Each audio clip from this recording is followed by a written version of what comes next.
The first thing to notice in the text is the very opening of the play.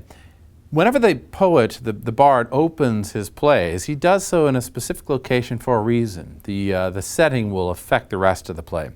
The fact that we open in a desert place, it's wild, it's away from civilization, it doesn't have any connection to all those civilized things of the court. Therefore, it's in a somewhat almost mystical realm. Plus, the open place of the desert is antithetical to human life.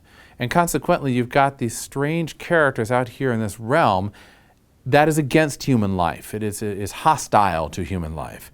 The third thing to note in this opening of the desert place in Act 1, Scene 1 is that it is a wild elemental realm. It is a realm of those elemental forces that kind of work behind the scenes to create this violence that then breaks out in the rest of the text.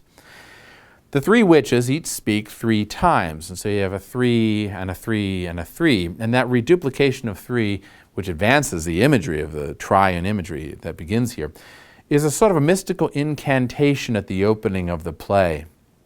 They say, when will we meet again?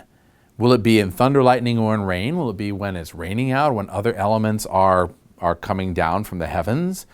The second witch says when the hurly-burly, which means the war, is done, and when that battle is lost and won. And the third witch says, well, that's going to be at the set of sun.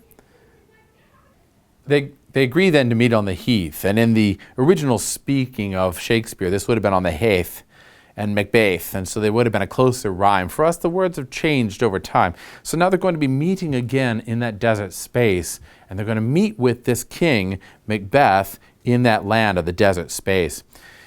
Then they're all called away by their familiars. Grey Malkin is a familiar. It's a spirit that calls the witch away, and the second witch is called by Paddock, and they say, we'll go immediately, we're leaving, and they disappear into the air. And then the last bit, they say, fair is foul and foul is fair, and they flip the natural course of things, which introduces the second theme of unnatural imagery. Normally we say fair things are fair and foul things are foul, but here they say fair things are foul, foul things are fair. And that runs throughout the rest of the story. It's evil be thou my good, much like what John Milton says, Satan says in John Milton's Paradise Lost. And it becomes a theme that Macbeth picks up later, where he says foul things like murder become fair things. Now in this next scene, Scene 2, the civil war that Duncan, King of Scotland, has been suppressing has finally come to a conclusion. And King Duncan is interviewing one of his sergeants in order to find out what happened in the battle. And the sergeant tells him that Macbeth is actually a very brave man. Let's read the scene together.